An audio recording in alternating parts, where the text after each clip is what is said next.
All right, time for our spinal cord. So let's start down here with the different regions of our gray and white matter. So this tan stuff is the gray matter, looks kind of like a little butterfly. This stuff here, right, is the white matter. Each of them have different regions. So this is the posterior gray horn, this is the lateral gray horn, and this is the anterior gray horn here. Then you have the gray commissure connecting the two halves. But right in the center of the gray commissure, in that little hole, that is going to be the central canal. Okay. Now, same regions that we see in the gray matter is going to be in the white matter, except that now we have funiculi.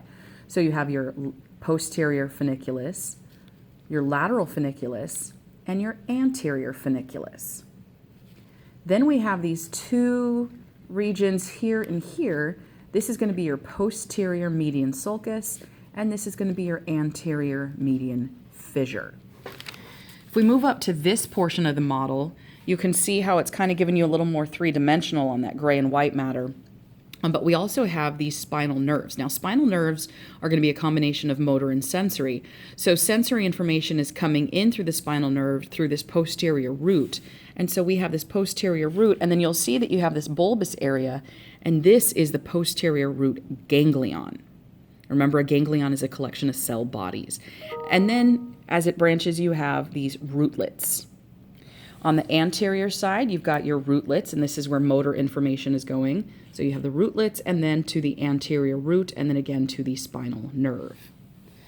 All right, then if we move to this model, we can see that we have the spinal cord within the vertebra. And this is a cervical vertebra, if you recall.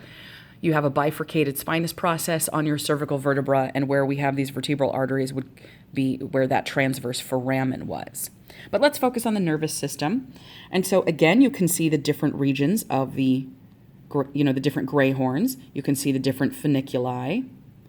We know that this is going to be posterior gray horn and posterior funiculus because this is that spinous process of the vertebra, and so that points posterior.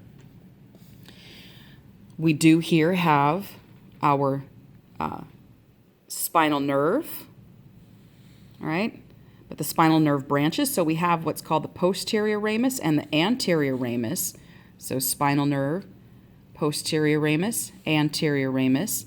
From that anterior ramus, we go through this thing called the ramus communicantes into the sympathetic trunk. So this whole thing is the sympathetic trunk, and it's going to run alongside your vertebra, and we'll see that on one of the other models, and it will run both sides, and where it's kind of bulbous, that is going to be the sympathetic trunk ganglion.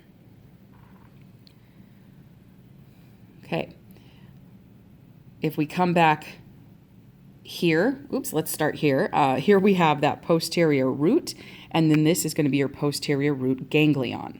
And then, of course, this will be the anterior root, and you can see your little rootlets right here and here. On this side, again, you can see that spinal nerve branching into the posterior ramus, the anterior ramus, the ramus communicantes, and that sympathetic trunk. Here you can better see that posterior root ganglion, and there's the rest of that posterior root. There's your anterior root, and, of course, all these rootlets. Everything is the same when it comes to the spinal cord. Like I said, you have your funiculi, posterior funiculus, lateral funiculus, anterior funiculus, and you have your posterior gray horn, lateral gray horn, and anterior gray horn. In between the two halves is going to be the gray commissure, and in the center, again, the central canal. And again, posterior median sulcus, anterior median fissure. We also on this one have our different layers of the cranial meninges. So we start right here with this thin layer that's tightly adhered to the spinal cord, and that's going to be your pia mater.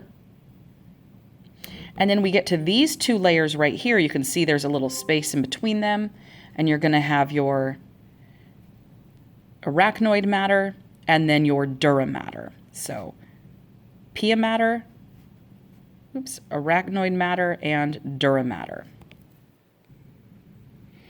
All right, and then to show you real quick, we have this part of the vertebral column model with the spinal cord kind of running through it. You can see all those spinal nerves that are coming out of the spinal cord.